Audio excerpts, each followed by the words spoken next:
Hey everyone, I'm back again. And, I just felt like talking, so I thought I'd turn the camera on and do that. Hmm. I put this in the freezer to get it ice cold because I like my beer ice cold. I'm not a fucking European. I like my goddamn beer ice cold and fucking American. So I put it in the goddamn freezer. It's kind of a beer slushy right now, somewhat. But it's good. Beer slushies, good. But anyway, I was just kind of like thinking, and I was thinking back to like my adolescence and teen years, and my cat hates that I'm filming, and we're just gonna ignore that. And gosh, I love her, but I don't get why she hates us so much. Because she doesn't want me to talk to anyone but her. That's why. Now she just retreated under the bed because she's mad at me. Great. But anyway, I was just thinking back to my teen years and adolescence and how I behaved.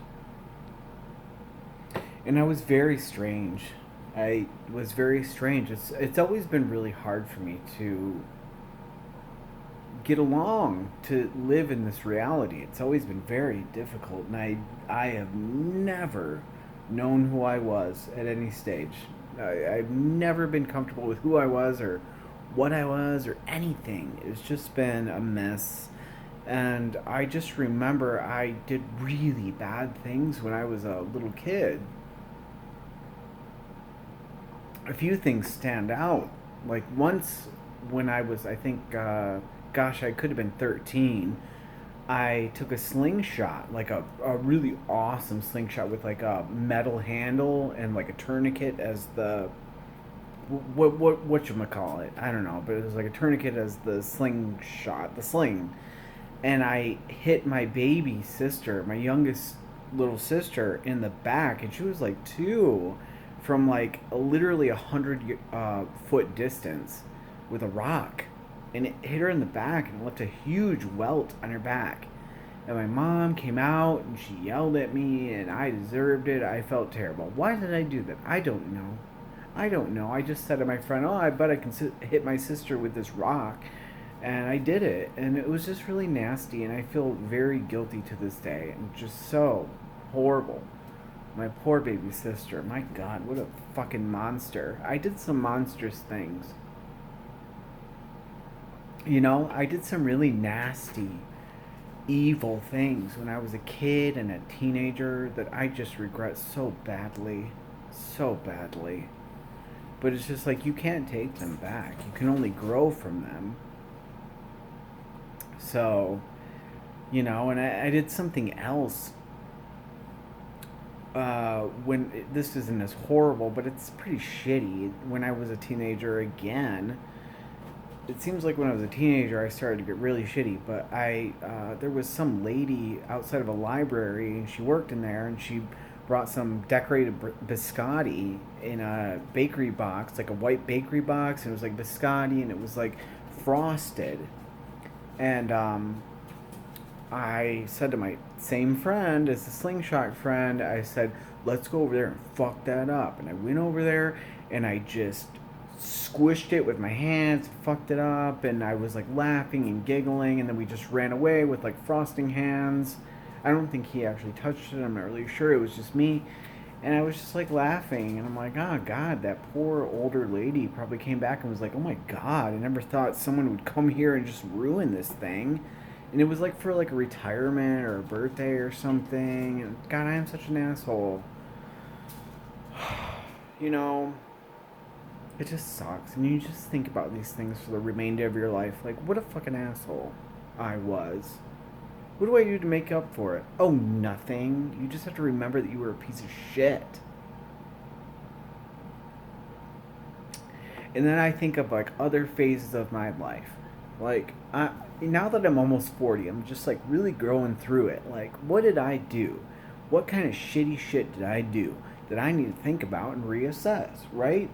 And what kind of fucking shit went on where I need to think about it and think about what a dumbass I was? Well, there were lots of moments, I'll tell you that. a lot of them are really blacked out because, like, I think some really crappy stuff happened to me, and I just do not remember because my brain is trying to protect me. Like, I honestly think that. So, I think back in the way that I behaved around women. Like, how did I behave around women? Well, pretty stupid. Um, Pretty stupid. I had this really brain dead way of relating to women, and I was like, when I was like in love or I just really had a big crush on a girl, I would just simp my non existent balls off. I seriously would simp so hard. And I would do anything to gain her, not really affection, but like, anything positive from her. So it really began in sixth grade, seventh grade, eighth, all the way through high school, and probably into my 20s, where if I liked a girl, I just absolutely would do anything to gain her affection whatsoever, how little it may be. And I just remember in seventh grade, there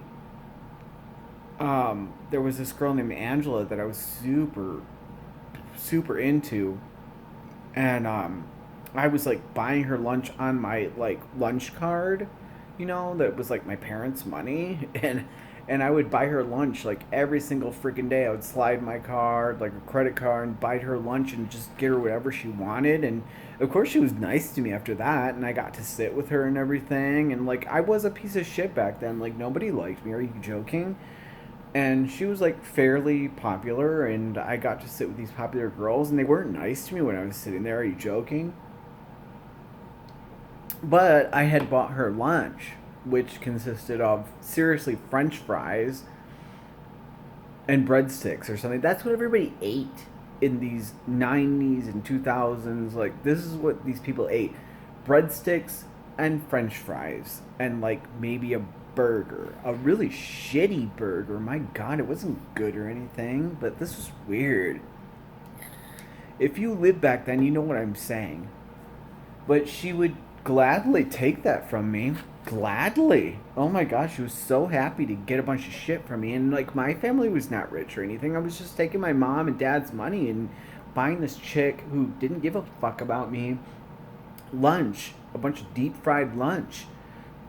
And sitting there, and I think people were probably like making fun of me while she ate and I ate. And I don't know what I was eating. Who cares? So that was stupid. She never liked me. I never got a damn thing out of her. Nothing.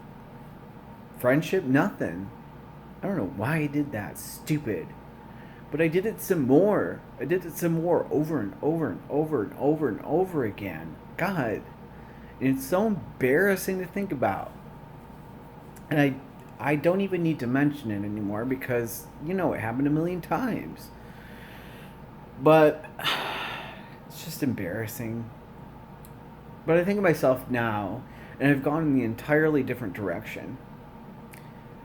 I wouldn't call myself like a man that's gone their own way, but I've kind of gotten past the point where I'm, like taking my coat off and putting it in a puddle and doing all this stupid simp ass shit. You know what I mean? Like, I won't. I won't. If a girl doesn't like me, I just deal with it. Like, in fact, I really don't even go after anyone. I don't even try. Like, I don't. Like, if it doesn't happen organically, then I don't even try. Like, if I were to like meet a girl at a farmer's market and we got along really well and we hit it off, like, that'd be wonderful. But like, I'm not seeking. I'm not seeking at all. I'm on a couple apps, and every once in a great while, some girl will come through, but she'll be like a fucking hose beast, big time. That's what I get. I don't get anybody good looking. It's always a hose beast. It's always someone gross, and she'll come through, and I'm like, no, still not that desperate. No, no, no, no. Rather be by myself. I'd rather be by myself. Especially since I had that, like, kind of romantic encounter a few years ago with someone absolutely gracefully beautiful, and now I just don't feel like I want to, take anyone else on that isn't that fucking great. And I know that sounds crazy, but, if I can't have that, then I'd rather have just absolutely nothing. Just nothing, ever. And, sure, it's great to have friends, you know. Do I have many? Probably not. I have my friend Vaughn. My friend Vaughn is a wonderful person, and, but we don't do that much stuff together or anything. But I really like her. She's a great girl. Love her. Um, but she's living more of a normie life. She has a husband, and she just had a daughter, and her daughter's beautiful, and she's busy with that. And so I just don't really see her, you know. Once she brought me some toilet paper during the great toilet paper crisis of, what was it, 2020. And her husband was like, please don't charge him for that, don't make him pay you, that's just too fucked up. She brought me some toilet paper because I couldn't get any. Our fucking country is a joke. Anyway, that's besides the fact. But anyway, that's how good of a friend that Vaughn is. And her husband, for that matter. But yeah, I was just thinking about that. Just thinking about, like, how I interacted with certain people. How I interacted with women in those days, in the 90s, when I was younger, and early 2000s. Not good. Not good. I mean, I've learned a thing or two, but I've also become very embittered, um, at the same time, to the point where I'm not willing to even take a chance. Not at all. So that's kind of sad. But it's a protective mechanism. And I just want to take a moment to say hello to my cousin Mike. He may or may not be my cousin, but I love him. He's a wonderful man, and I just love him. He's always there. It doesn't matter what I do. I disappeared for a while there, but my cousin Mike is always so loving, and I just want to say hey to he and his partner Ashley, and they're good people. So this channel, it used to be about something totally different, and it used to belong to someone totally different, and now it belongs to me. And it's just so weird. It's so weird how shit like this happens, but anyway, I probably let it go on too long, but I just I just like to come on here and just let my thoughts be known. But I'll talk to you guys again probably fairly soon. All right, bye.